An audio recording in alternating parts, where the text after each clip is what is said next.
আসসালামু আলাইকুম। দ্বিতীয় অধ্যায়ের আমাদের যশোর বোর্ড ২৪-এর এই পর্যায়ে আমরা একটা সৃজনশীল প্রশ্ন সমাধান করব। তো তাহলে চলো আমরা কোশ্চেনটা আগে দেখে নেই এবং কোশ্চেনের অ্যান্সারগুলো কিভাবে করতে হবে সেগুলো বোঝার চেষ্টা করি। তো ফার্স্টে দেখো আমরা উদ্দীপক হিসেবে কি পাচ্ছি। তো আমরা দেখতে পাচ্ছি যেখানে 4টা বিক্রিয়া দেওয়া আছে বা 4টা বিক্রিয়া দেখানো হয়েছে। তো বিক্রিয়াগুলোতে কে আছে যা সেগুলো আগে একটু ফোকাস করো। প্রথমেই আমরা দেখতে পাচ্ছি যে C2H2 অ্যাসিটিলিন বা কেউ চাইলে এটাকে ইথাইনও বলতে পারো। এই ইথাইনের সাথে যখন আমরা হাইড্রোজেন যুক্ত করব নিকেল প্রভাবকের উপস্থিতিতে সেখান থেকে এক্স নামক একটি গ্যাস উৎপন্ন হবে। যেহেতু প্রভাবকটা নিচ্ছি আমরা নিকেল, তো নিকেল নিলে সেখান থেকে কিন্তু দুই ধাপে বিক্রিয়াটা সম্পন্ন হবে। প্রথম ধাপে অ্যাসিটিলিন থেকে ইথিন উৎপন্ন হবে, দ্বিতীয় ধাপে ইথিন থেকে ইথেন উৎপন্ন হবে। তার মানে এক্স গ্যাসটি হচ্ছে আমাদের ইথেন গ্যাস। আচ্ছা, গেল আমাদের এই ফার্স্ট বিক্রিয়া। সেকেন্ড বিক্রিয়া আমরা দেখতে পাচ্ছি যে সালফার এবং অক্সিজেনকে তাপ দেওয়া হলে সেখান থেকে আমরা পাচ্ছি ওয়াই গ্যাস। তাহলে ওয়াই গ্যাসটা নর্মালি বোঝা যাচ্ছে যে ওয়াই গ্যাসটা হবে তোমার সালফার ডাইঅক্সাইড গ্যাস। তাহলে তুমি এখানে লিখে ফেলো যে ওয়াই গ্যাস হচ্ছে তোমার সালফার ডাইঅক্সাইড গ্যাস।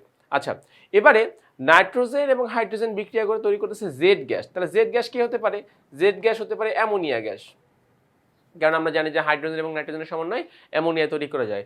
এবং সর্বশেষ এই যে আমরা জেড পেয়েছি, জেড এর সাথে যখন আমরা HCl যুক্ত করব তখন পাবো আমরা এম যৌগ। তাহলে জেড ছিল আমার অ্যামোনিয়া, খেয়াল করো জেড ছিল আমার অ্যামোনিয়া, এর সাথে যখন আমরা HCl যুক্ত করব, এর সাথে যখন আমরা HCl যুক্ত করব তখন আমাদের উৎপন্ন হবে কি? Ammonium chloride. অ্যামোনিয়াম ক্লোরাইড যেটা কিনা একটা এম যৌগ, অ্যামোনিয়াম ক্লোরাইড যেটা একটা এম যৌগ। ওকে, সো এই যে চারটা বিক্রিয়া থেকে চারটা ভিন্ন ভিন্ন যৌগ, একটা হচ্ছে এক্স, একটা হচ্ছে ওয়াই, একটা হচ্ছে জেড এবং একটা হচ্ছে এন। সো এই বিক্রিয়াগুলো আমরা মোটামুটিভাবে আইডেন্টিফাই করলাম। এখন আমাকে এই সকল যৌগ থেকেই মূলত প্রশ্নগুলো করা হবে। আচ্ছা, তো চলো আমরা আমাদের কয়ের প্রশ্ন দেখে ফেলি। ইলেকট্রন আসক্তি কাকে বলে? তো ইলেকট্রন আসক্তির সহজ সংজ্ঞাটা দেখো আমরা এইভাবে দিতে পারি যে গ্যাসীয় অবস্থায় কোনো মৌলের 1 মোল গ্যাসীয় পরমাণু থেকে 1 মোল গ্যাসীয় পরমাণুকে 1 মোল ইলেকট্রন প্রবেশ করিয়ে গ্যাসীয় ঋণাত্মক আয়নে পরিণত করতে যেই পরিমাণ শক্তি নির্গত হয় তাকে ওই মৌলের ইলেকট্রন আসক্তি বলে। তো সহজ হিসাব তুমি এভাবে চিন্তা করতে পারো যে ক্লোরিন পরমাণু সে গ্যাসীয় অবস্থায় আছে, এই অবস্থায় সে 1 মোল ইলেকট্রন গ্রহণ করলে সে কিসে পরিণত হলো? ক্লোরাইড মাইনাস Cl মাইনাস আয়নে পরিণত হলো। সো এই যে সে বিক্রিয়াটা সম্পন্ন করলো, এই বিক্রিয়া সম্পন্ন করতে সে অবশ্যই কিছু না কিছু পরিমাণ তাপ এখান থেকে সে উৎপন্ন করতে পারবে। সে যতটুকু পরিমাণ তাপ উৎপন্ন করতে পারবে তার সেই উৎপন্ন তাপের পরিমাণকে আমরা কি বলতে পারবো? তার ইলেকট্রন আসক্তি বলতে পারবো। ব্যাস, আমাদের কয়ের প্রশ্ন শেষ। আচ্ছা, আমরা যাচ্ছি এবার আমাদের ক্ষয়ের প্রশ্নে। ক্ষয়ের প্রশ্নে কি বলছে দেখো, আর্গন একটি নিষ্ক্রিয় গ্যাস কেন? ব্যাখ্যা করো। নিষ্ক্রিয় মানে কি বলতো? যারা অন্য কোনো মৌলের সাথে বিক্রিয়ায় অংশগ্রহণ করে না বা করতে চায় না, এমনকি যারা নিজেরা নিজেদের গ্রুপের সাথেও বিক্রিয়ায় অংশগ্রহণ করে না, এদেরকে বলা হয় নিষ্ক্রিয় মৌল। তো আমরা এখানে সহজেই আর্গনের ইলেকট্রন বিন্যাসটা যদি দেখে ফেলি, আর্গনের পারমাণবিক সংখ্যা 18, তার মানে এর কাছে 18টা ইলেকট্রন রয়েছে। সো দেখো তখন কি হবে? 1s2 2s2 2p6 3s2 3p6, এই হচ্ছে 18টি ইলেকট্রন। তো এখান থেকে দেখা যাচ্ছে যে আর্গনের সর্বশেষ কক্ষপথে 8টা ইলেকট্রন রয়েছে। আর্গনের সর্বশেষ কক্ষপথে আমার 8টা ইলেকট্রন রয়েছে। সো এই 8টা ইলেকট্রন যেহেতু রয়েছে, তার মানে আমরা এটাকে সায়েন্সের ভাষায় বা আমরা আমাদের কেমিস্ট্রির ভাষায় বলি আর্গন অষ্টক পরিপূর্ণ। কোনো মৌলের সর্বশেষ কক্ষপথে যদি 8টা ইলেকট্রন থাকে তাহলে সেই মৌলটার অষ্টক পরিপূর্ণ। তো অষ্টক পরিপূর্ণ মৌলগুলো মানে অষ্টক পরিপূর্ণ, এটাকে বলা হয় একটা স্থিতিশীল অবস্থা। কোনো মৌলই এই স্থিতিশীল অবস্থা কাঠামোটা ভাঙতে চায় না। তো সে যদি ভাঙতে না চায় তাহলে সে কাউকে ইলেকট্রন দিবেও না, সে কারো থেকে নিবেও না।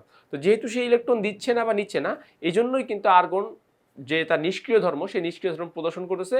তার মূল রিজন তার সর্বশেষ কক্ষপথে 8টা ইলেকট্রন, এবং এই 8টা ইলেকট্রন সে কারোর সাথে ইলেকট্রন শেয়ারের মাধ্যমে এই যে স্থিতিশীল অবস্থা, সেই স্থিতিশীল অবস্থা সে পরিবর্তন ঘটাতে চাচ্ছে না, বিধায় আমরা আর্গনকে একটি নিষ্ক্রিয় মৌল বা নিষ্ক্রিয় গ্যাস হিসেবে বিবেচনা করতে পারি। আচ্ছা, গ্যাস বলা হচ্ছে কারণ কি? কারণ আমরা জানি যে গ্রুপ 18তে যারা রয়েছে এদের ভৌত অবস্থা গ্যাসীয়। আমরা তো জানি যে পদার্থের 3টা অবস্থা, কঠিন, তরল, গ্যাসীয়। অ্যাকোয়াস একটা পদার্থ আছে, ওটা তো পানি মিশ্রিত করলে। তো নর্মাল 3টা অবস্থার মধ্যে আর্গন বা আর্গনের গ্রুপে যারা আছে এরা সবসময় গ্যাসীয় অবস্থায় থাকে। তো এই জন্য দুইটাকে মিলে আমরা বলতে পারি যে আর্গন একটি নিষ্ক্রিয় গ্যাস।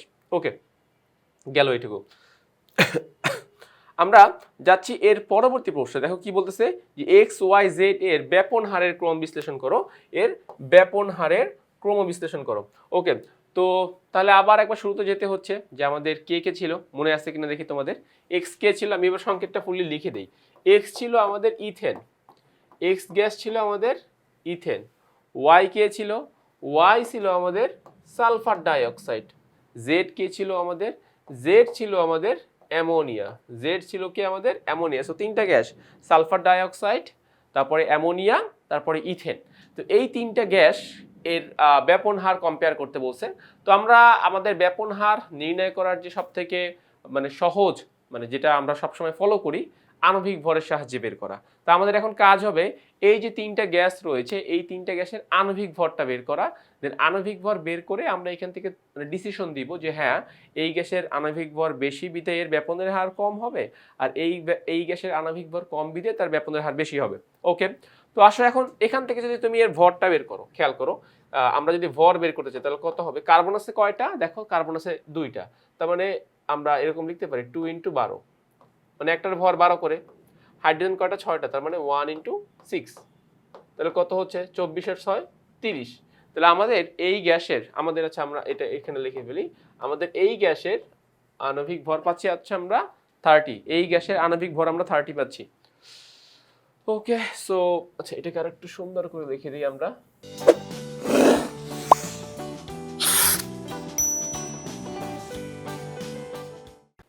এখানে যদি আমরা দেখাই তাহলে 2 × 12, দুইটা কার্বন বিধায়, আর 1 × 6, তাহলে মোট কত পাচ্ছি আমরা 30। তার মানে এই যে ইথেন গ্যাস, এই ইথেন গ্যাসের আণবিক ভর পাচ্ছি আমরা 30। এবারে চলো আমরা একটু সালফার ডাইঅক্সাইড গ্যাসের কাছে যাই। সালফার ডাইঅক্সাইড গ্যাসে কি আছে দেখো, সালফারের ভর হচ্ছে 32 প্লাস অক্সিজেন দুইটা, তার মানে 2 × 16, তাহলে মোট কত পাচ্ছি আমরা 64, তাই না? মোট পাচ্ছি আমরা 64, 64 গেল এটা। এবারে যাচ্ছি আমরা অ্যামোনিয়া গ্যাসের কাছে। অ্যামোনিয়া, নাইট্রোজেন একটা, তার মানে 14 প্লাস তিনটা হাইড্রোজেন, তার মানে 1 × 3 সমান কত পাচ্ছি 17। সো তিনটা গ্যাসের আণবিক ভর আমার হাতের কাছে রয়েছে। আমাদের ইথেন গ্যাসের ভর হচ্ছে 30, সালফার ডাইঅক্সাইড গ্যাসের ভর 64, আর অ্যামোনিয়া গ্যাসের ভর 17। সো তিনটা গ্যাসের ভর আমরা পেয়েছি। এবারে আসো আমাদের সূত্র কি ছিল, আমাদের সূত্র এরকম ছিল তাই না? দেখো একটা সূত্র ছিল এরকম, কিন্তু আর সমানুপাতিক √1/m, অর্থাৎ বস্তুর ভরের সাথে তার মানে ব্যাপন হার বর্গমূলের ব্যস্তানুপাতিক রিলেশন, বর্গমূলের ব্যস্তানুপাতিক রিলেশন, আর এর সাথে এম বর্গমূলের ব্যস্তানুপাতিক। দ্যাট মিনস কোনো বস্তুর এম যত বেশি হবে তার আর তত কম হবে, কোনো বস্তুর আর যত কম হবে তার এম তত বেশি হবে। ঠিক আছে? তো কোনো বস্তুর আর যত বেশি হবে বস্তুর আণবিক ভর তত কম হতে হবে, আণবিক ভর যত কম তখন তার ব্যাপনের হার বেশি, আর কোনো বস্তুর আণবিক ভর যত বেশি তার ব্যাপনের হার তত কম। সো এটা বিপরীত ক্রমে এই সম্পর্কটা পরিবর্তিত হয়। ওকে, সো আমি আশা করতেছি তোমরা এইটুকু পর্যন্ত বুঝতে পেরেছো। এবারে চলো আমরা আমাদের একটু ডিসিশনটাকে এখন এখান থেকে আইডেন্টিফাই করার চেষ্টা করব। তো খেয়াল করো, এই যে আমরা তোমাদেরকে তো দেখিয়ে দিলাম। এবারে আসো এখান থেকে এই যে আমাদের ফাইনাল ডিসিশন, আমরা এখন আমাদের ফাইনাল ডিসিশনে যাব। তোমাদেরকে একটু মনে করিয়ে দেই, বস্তুর ভর অ্যামোনিয়ার ছিল কিন্তু 17, তারপরে ইথেন এর ছিল 30, আর সালফার ডাইঅক্সাইডের ছিল 64। তাহলে দেখো তো আমাদের ভর যার যত কম হয়েছে তার ব্যাপনের হার কিন্তু ঠিক ততটাই বেশি হয়েছে। অ্যামোনিয়া এর ভর 17, তাহলে এর ব্যাপনের হার সব থেকে বেশি, সব থেকে ভর কম। অ্যামোনিয়া এর ভরটা সব থেকে কম, দেখো তো তিনটে সংখ্যার মধ্যে কম্পেয়ার করলে 17 সব থেকে ছোট মান, তাহলে সব থেকে ছোট মান কোন গ্যাসের? অ্যামোনিয়া গ্যাসের, তাহলে অ্যামোনিয়া গ্যাসের ব্যাপন হারটা সব থেকে বেশি হবে। মিডিয়াম পজিশনে কি আছে? মিডিয়াম পজিশনে আছে ইথেন গ্যাস, এর ভরও মিডিয়াম এবং ব্যাপনের হারও মিডিয়াম। সব থেকে ভর বেশি হচ্ছে সালফার ডাইঅক্সাইডের এবং সব থেকে ব্যাপনের হার কম কার? সালফার ডাইঅক্সাইডের। সো এই তিনটা আমাদেরকে ব্যাখ্যা করতে হবে। এখন ব্যাখ্যায় আমরা তো ভর দিয়ে ডিসিশন দিলাম, ব্যাখ্যায় কি লিখবা? দেখো ব্যাখ্যায় লিখবো এরকম যে অ্যামোনিয়া গ্যাসের অণুগুলো ছোট ছোট, যেহেতু ভর কম তাহলে অণুগুলো এরকম ছোট ছোট হবে। ঠিক আছে? এরকম অণুগুলো এরকম ছোট ছোট হবে। আর সালফার ডাইঅক্সাইডের ভর বেশি, তাহলে ওর অণুগুলো বড় বড় হবে, এরকম একটু বড় বড় হবে, এই যেরকম একটু বড় বড় হবে। আচ্ছা ওকে, তাইলে অ্যামোনিয়ার ভর হবে ছোট, সালফার ডাইঅক্সাইডের ভর হবে মানে অ্যামোনিয়ার অণুর আকৃতি হবে ছোট আর সালফার ডাইঅক্সাইডের অণুর আকৃতি হবে বড়। তাহলে এই যে বড় অণুগুলো একটু ছড়িয়ে পড়তে সময় লাগে। আমরা জানি যে কোনো বড় জিনিসকে সহজে মুভ করা যায় না। ধরো এই যে একটা উদাহরণ দিই, ধরো এটা একটা কলম, হ্যাঁ, এটা আমি যতটা নিজে এরকম এটাকে ক্যারি করতে পারবো, এখন যদি আমার মাথায় বড় একটা পাথর খণ্ড চাপিয়ে দেওয়া হয়, আমি কি ওইটাকে এই কলমের মতো ইজিলি মানে নিয়ে যেতে পারবো এক জায়গা থেকে আরেক জায়গায়? অ্যান্সারটা হবে না। তার মানে বড় অণু মানে কি, তার মুভ করতে সময় বেশি লাগবে। ছোট অণু তার মানে সে সহজে মুভ করতে পারবে। তাহলে সেখান থেকে এখানে ইজিলি বলাই যায় যে অ্যামোনিয়া গ্যাসের ব্যাপন হারটা বেশি হবে আর সালফার ডাইঅক্সাইডের ব্যাপন হারটা কম হবে। ওকে, সো গয়ের কোশ্চেনের ব্যাখ্যাটা তোমরা যদি এভাবে মানে সামারি করে লিখে দিতে পারো তাহলে আশা করতেছি আমাদের এখান থেকে অ্যান্সারটা অ্যাপ্রোপ্রিয়েট হয়ে যাবে। আমরা যাচ্ছি ঘয়ের কোশ্চেনে। দেখো আমাদেরকে এবার ঘয়ের প্রশ্নে কি বলছে। আমাদের ঘয়ের প্রশ্নে বলছে, ওকে, বলতেছে যে এম যৌগের তাপীয় বক্ররেখা খাবার লবণের তাপীয় বক্ররেখা থেকে ভিন্ন বিশ্লেষণ করো। এম যৌগ, আচ্ছা এম যৌগটা কে ছিল দেখো তো, মনে আছে কিনা তোমাদের? এম যৌগটা ছিল আমাদের এই যে অ্যামোনিয়া, খেয়াল করো, অ্যামোনিয়া যোগ HCl, তাই না? অ্যামোনিয়া যোগ HCl is equals to ammonium chloride. Ammonium chloride, আচ্ছা, যেটাকে আমরা আমাদের ভাষায় বলি নিশাদল। অ্যামোনিয়াম ক্লোরাইড বা নিশাদল। এই নিশাদল একটি ঊর্ধ্বপাতিত পদার্থ। তার মানে এর কিন্তু কোনো তরল অবস্থা নেই। কঠিনকে তাপ দিলে সে সরাসরি বায়বীয় অবস্থায় বা গ্যাসীয় অবস্থায় রূপান্তরিত হয়ে যাবে। আচ্ছা, ভালো কথা, সে হলো। তো আমরা এখন যেই কাজটা করতে পারবো, এই নিশাদলের সাথে খাবার লবণ, খাবার লবণের সংকেত কি? খাবার লবণের সংকেত হচ্ছে সোডিয়াম ক্লোরাইড। এখন সোডিয়াম ক্লোরাইড তো আর ঊর্ধ্বপাতিত পদার্থ না। ডিফারেন্সটা এখানে তৈরি হবে এই জায়গাতেই যে খাবার লবণ একটা সাধারণ পদার্থ, এর কঠিন অবস্থা আছে, এর তরল অবস্থা আছে, এর বায়বীয় অবস্থা আছে, তিনটা অবস্থায় আছে। আচ্ছা, গেল। আর এই অ্যামোনিয়াম ক্লোরাইড হচ্ছে নিশাদল, এর কিন্তু কোনো তরল অবস্থা নেই, কঠিন অবস্থা আছে আর বায়বীয় অবস্থা আছে, কঠিন অবস্থা আছে আর বায়বীয় অবস্থা আছে। আচ্ছা, ভালো কথা। আমরা তাহলে এদের দুজনের গ্রাফের কোয়ালিটি কিন্তু সেম হবে না। একজনের তরল অবস্থা নেই, আরেকজনের তরল অবস্থা আছে, তাহলে অবশ্যই গ্রাফের মধ্যে আমরা কিছু পরিবর্তন লক্ষ্য করব। আমাকে মূলত ঘয়ের প্রশ্নে সেই পরিবর্তনটাই ধরতে বলা হয়েছে যে এদের গ্রাফ কি সেম রকমের হবে কিনা, বা হলেও মানে যদি হয় তাহলে তো হলোই, আর না হলে সেই পয়েন্টগুলো আমাকে ব্যাখ্যা করতে বলছে। তো আমরা তো অলরেডি বলেই দিয়েছি যে ঊর্ধ্বপাতিত পদার্থ আর সাধারণ পদার্থের গ্রাফ কখনো সেম না। আসো আমরা এখন এই পয়েন্টটা এখানে ব্যাখ্যা করার চেষ্টা করব। ওকে, তো দেখো ঘর নাম্বার প্রশ্ন যাচ্ছি আমি। আচ্ছা, ফার্স্টে আসো আমরা অ্যামোনিয়াম ক্লোরাইডের গ্রাফ নিয়ে একটু কথা বলি শুরুতে। আমরা অ্যামোনিয়াম ক্লোরাইডের গ্রাফ নিয়ে একটু কথা বলবো এখানে ফার্স্টে, যে কি কি পাচ্ছি আমরা এখানে। তো ফার্স্টে আসো তোমাদেরকে নোট করতে হবে, প্রথম কথা হচ্ছে যে এর গ্রাফের মোট তিনটা অংশ। দেখো আমরা এই গ্রাফের মোট তিনটা অংশ দেখতে পাচ্ছি। কোন তিনটা অংশ? একটা হচ্ছে আমাদের AB অংশ, আর একটা হচ্ছে আমাদের BC অংশ, আর একটা হচ্ছে আমাদের CD অংশ। গ্রাফের তিনটা অংশ, এবং তিনটা অংশে মোট কয়টা অবস্থা বোঝানো হচ্ছে? তিনটা অংশে মোট দুইটা অবস্থা বোঝানো হচ্ছে। কোন দুইটা অবস্থা? একটা হলো কঠিন আর একটা হচ্ছে গ্যাসীয়। একটা কঠিন আর একটা গ্যাসীয়। তাহলে এই অবস্থাগুলো আমরা এখানে প্রকাশ করতেছি, এই অবস্থাগুলো আমরা এখানে প্রকাশ করতেছি। তাহলে দেখো আমরা তার তিনটা অংশ, গ্রাফের অংশ পাচ্ছে তিনটা আর গ্রাফে অবস্থা পাচ্ছে দুইটা, কঠিন এবং গ্যাসীয়। এবং এখানে আমাকে ব্যাখ্যা কি লিখতে হবে যে গ্রাফের AB অংশের মধ্যে কি কঠিন অবস্থা বোঝানো হচ্ছে, অ্যামোনিয়াম ক্লোরাইডের কঠিন অবস্থা বোঝানো হচ্ছে। BC লাইনটাকে বলা হচ্ছে স্ফুটনাঙ্ক রেখা, যেহেতু এটার কোনো তরল অবস্থা নেই, তার মানে এটা তো আর গলবে না, এটা তো একই সাথে একদম মানে গ্যাসীয় অবস্থা ধারণ করবে। এই জন্য আমরা সম্পূর্ণ BC লাইনটাকে বলছি স্ফুটনাঙ্ক রেখা। এই রেখার মধ্যে আমরা কঠিন অবস্থাও দেখতে পাবো প্লাস গ্যাসীয় অবস্থাও দেখতে পাবো। বি বিন্দুতে একটা কোণা জাস্ট মানে কঠিন থেকে গ্যাসীয় হবে, আর সি বিন্দুতে সকল কণা কঠিন থেকে গ্যাসীয় হয়ে যাবে। যার কারণে দেখো BC হবে একটা আনুভূমিক রেখা। মানে কি বোঝানো হয়? তুমি তাপ দিলেও এই অংশের তাপমাত্রা কখনো চেঞ্জ হবে না। আমরা মোটামুটি ধরে নিচ্ছি যে 338 ডিগ্রি সেলসিয়াস অ্যারাউন্ড তাপমাত্রা, যেই তাপমাত্রায় নিশাদল মানে গ্যাসীয় অবস্থা ধারণ করে, তাহলে আমরা যখন 338 ডিগ্রি সেলসিয়াস তাপমাত্রা মানে পৌঁছে যাবে আর কি, মিশ্রণের তাপমাত্রা বা সম্পূর্ণ যৌগের তাপমাত্রা, তো এরপর তাপ যতই দেও না কেন টাইম নিবে, তাপমাত্রা কিন্তু চেঞ্জ হবে না। কেন টাইম নিবে? কারণ এই যে সমস্ত কণাগুলোই কঠিন থেকে আস্তে আস্তে কিসে রূপান্তরিত হবে?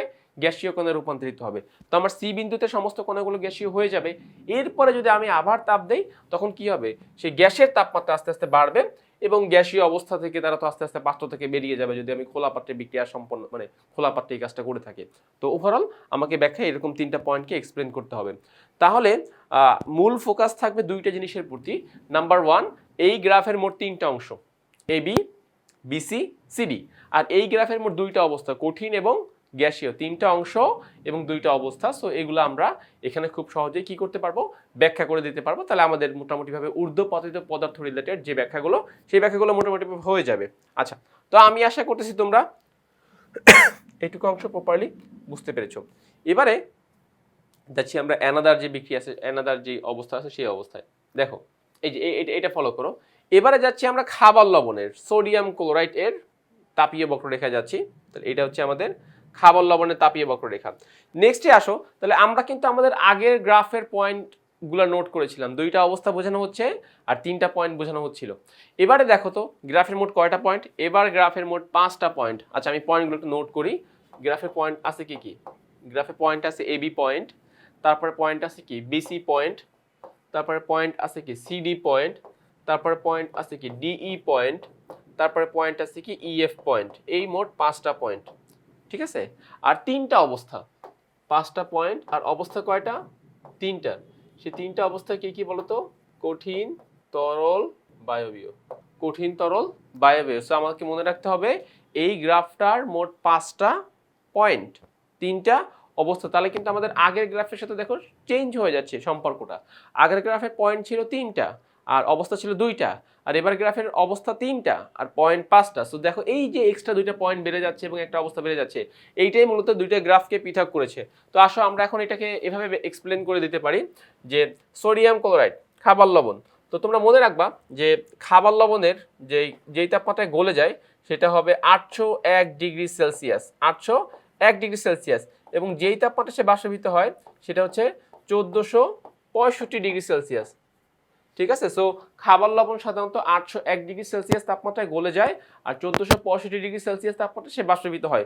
যাই হোক, তাপমাত্রাটা এখানে কোনো ফোকাস না, এখানে ফোকাস হচ্ছে গ্রাফের অবস্থা, গ্রাফের পয়েন্টগুলো, এইগুলোই হচ্ছে গ্রাফের মূল ফোকাস। তাহলে এখানেও ঠিক সেম কাজ। দেখো ফার্স্টে আমার এবি অংশ, এবি অংশে জাস্ট গ্রাফের কি হবে, কণাগুলো কঠিন অবস্থায় রূপান্তরিত, মানে কঠিন অবস্থায় থাকবে আর কি। কেননা আমাদের বি বিন্দুতে যেহেতু গলনাঙ্কের প্রথম পয়েন্ট, তার মানে বি এর নিচে, বি এর ইমিডিয়েট নিচ থেকে শুরু করে এ পর্যন্ত লবণের কোন অবস্থা বোঝানো হবে, লবণের কঠিন অবস্থা বোঝানো হবে। যখন আমি বি বিন্দুতে যাব তখন তো আমি আমার গলনাঙ্কে পৌঁছে গেছি, 801 ডিগ্রি সেলসিয়াস তাপমাত্রায় পৌঁছে গেছি। তো তখন এখান থেকে আমরা কি কঠিন অবস্থাও পাবো প্লাস তরল অবস্থাও পাবো, কঠিন অবস্থাও পাবো প্লাস তরল অবস্থাও। যেটা তোমাদেরকে একটু আগেই বললাম যে একটা কণা কঠিন থেকে তরলে পরিণত হবে বি বিন্দুতে, এরপর ধীরে ধীরে বাকি কণাগুলো হতে হতে হতে সি বিন্দুতে সমস্ত কণাগুলো কঠিন থেকে তরলে রূপান্তরিত হয়ে যাবে, সি বিন্দুতে সমস্ত কণাগুলো কঠিন থেকে তরলে রূপান্তরিত হয়ে যাবে। আচ্ছা, তাহলে যেহেতু আমি সি বিন্দুতে সমস্ত কণাগুলোকে তরল হিসেবে পাচ্ছি, দেন আমার তাপমাত্রা যদি বাড়ায় তাহলে আমার এই তরলের তাপমাত্রা আস্তে আস্তে বাড়বে। এবং তাহলে সিডি অংশটাকে কি বলা হবে, লবণের তরল অবস্থা, লবণের তরল অবস্থা।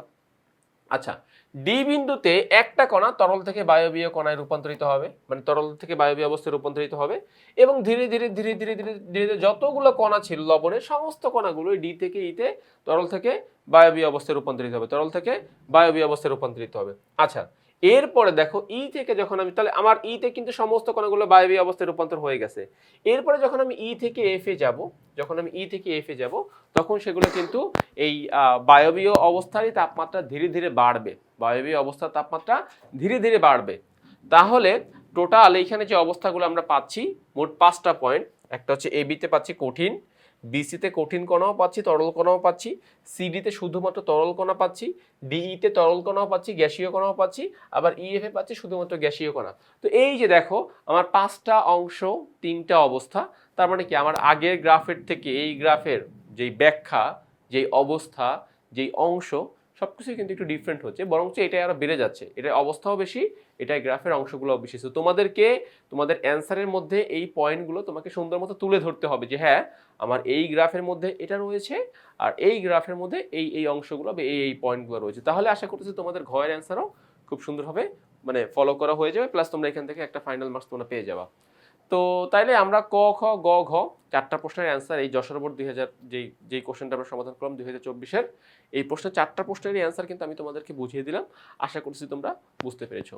সো এভাবেই ফলো করো, তাহলে আশা করছি ভালো একটা মার্কস তুলতে পারবে। সো আজ এই পর্যন্তই, আবার অন্য কোনো ভিডিওতে দেখা হবে।